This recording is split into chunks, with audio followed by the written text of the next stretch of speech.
আসসালামু আলাইকুম প্রিয় বন্ধুরা, নতুন একটা সহজ রেসিপি নিয়ে আজকে আপনাদের সামনে হাজির হয়েছি। আমার আজকের রেসিপির নাম হলো আবেদ আলী মাছ দিয়ে লাউ রান্নার রেসিপি।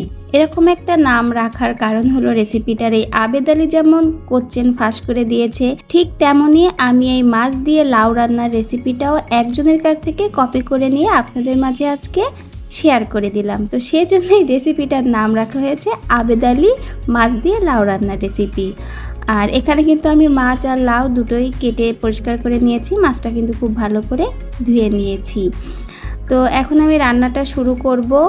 আর কার কাছ থেকে ভিডিওটা আমি কপি করেছি বা রান্নাটা কপি করেছি সেটা কিন্তু অবশ্যই ভিডিওর মাঝে আপনারা জানতে পারবেন। অবশ্যই সম্পূর্ণ ভিডিওটার সাথে থাকতে হবে জানতে হলে। সব কিছু যেহেতু গুছিয়ে নিয়েছি, এখন রান্নাটাও শুরু করে দিচ্ছি। কড়াইতে পরিমাণ মতো সয়াবিন তেল দিয়ে ভালো করে গরম করে নিব আর কড়াইয়ের চারদিকে ভালো করে একটু মেখে নিব।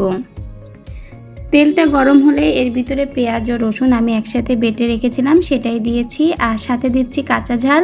আপনারা চাইলে কিন্তু এখানে শুকনা ঝালটাও দিতে পারেন কালারের জন্য। আমি শুধুমাত্র কাঁচা ঝাল দিয়েই রান্নাটা করছি। স্বাদ মতো লবণ, হলুদ, জিরা গুঁড়া দিয়ে এখন মশলাগুলো ভালো করে তেলের সাথে ভেজে নেব। টিভি, ইউটিউব, ফেসবুকে কিন্তু এই আবেদ আলীর নিউজটাই এখন সব জায়গায় খুব গরম গরম চলছে। তো সেজন্য এই আবেদ আলী মাছ লাউ রেসিপিটাও আপনাদের সাথে আজকে শেয়ার করছি। তো আশা করি ভালোই লাগবে।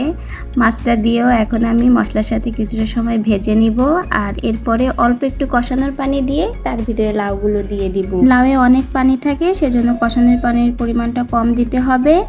আর লাউটা দিয়েও ভালো করে কষিয়ে নিতে হবে। আবেদ আলীর সাক্ষাতের ভিডিও থেকে দেখলাম সে বলে যে এই প্রশ্নগুলো ফাঁস করে টাকা নিয়েছে, সেই টাকাগুলোই বলে আল্লাহর রাস্তায় খরচ করেছে। এখন একজনের ক্ষতি করে যদি অন্যজনের সাহায্য করে আল্লাহর রাস্তায় টাকা দিলে তাহলে আল্লাহ কতটা কবুল করবে আমার জানা নেই। কিন্তু আমার এই চ্যানেল থেকে যে রেসিপিগুলো আমি ছাড়ি সেগুলো দেখে যদি কোনো দিন আমার ইনকাম হয় তখন আমি চেষ্টা করব ভালো পথেই খরচ করার।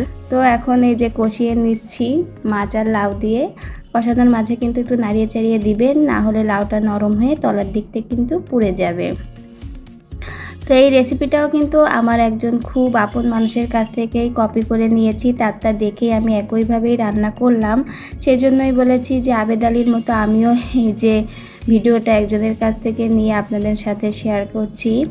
তো সেই একজনটাকে সেটাও আপনাদেরকে বলে দিব। তো দেখুন আমি লাউটা কিন্তু খুব সুন্দর করে কষিয়ে নিয়েছি। কথা বলার মাঝেই অনেকটাই নরম হয়ে গেছে। সেক্ষেত্রে আমি ঝোলের পানিটা খুব একটা বেশি দিব না, অল্প পানি দিব। আর ঝোলের পানিটা যখন একটু ফুটে উঠবে তখন আমি ধনিয়া পাতা দিব। সেজন্য কিন্তু আমি আগে এখানে ধনিয়া গুঁড়াটা দেয়নি। লাউর তরকারিতে ধনিয়া পাতা দিয়ে রান্না করলে খুব স্বাদ হয়। তো এখন বলেই দিই, এই রেসিপিটা আমি আমার মায়ের কাছ থেকে দেখেই শিখেছি। আমার মাও এইভাবে লাউর তরকারি রান্না করে মাছ দিয়ে। তো সেটাই আজকে আপনাদের সাথে শেয়ার করলাম। আর মার রান্নাটা আমার থেকে বেশি মজার হয়, কারণ মায়ের হাতের রান্নার তো তুলনায় হয় না। তো খুব সহজভাবে নরমাল একটা রেসিপি আজকে আপনাদের সাথে শেয়ার করলাম। এই গরম, বৃষ্টি, ঠান্ডার সময় এরকম নরম তরকারি, পাতলা ঝোলের তরকারি কিন্তু খেতে আমাদের সবারই ভালো লাগে, শরীরের জন্য উপকারী। তাই খুব সহজভাবে এই রেসিপিটা আপনাদের সাথে শেয়ার করেছি। আশা করি ভালো লাগবে। রান্নাটা হয়ে গেছে, আমি কিন্তু নামিয়ে নিয়েছি। তো আপনাদের কাছে অনুরোধ রইল, ভিডিওর মধ্যে যদি কোনো ধরনের খারাপ কিছু বলে থাকি বা আপনাদের মনক্ষুণ্ণ হয় ভিডিওটায় কথাবার্তা শুনে, তাহলে অবশ্যই ক্ষমাসুলভ দৃষ্টিতে দেখবেন। কেমন লাগলো আপনাদের কাছে আমার আবেদ আলী মাছ দিয়ে লাউ রান্নার রেসিপি অবশ্যই কিন্তু আমাকে জানাবেন। আর ভিডিওটা ভালো লাগলে অবশ্যই লাইক, কমেন্ট ও শেয়ার করে দিবেন, এবং চ্যানেলে নতুন হলে কিন্তু সাবস্ক্রাইব করতে ভুলবেন না। বন্ধু হয়ে পাশে থেকে যাবেন।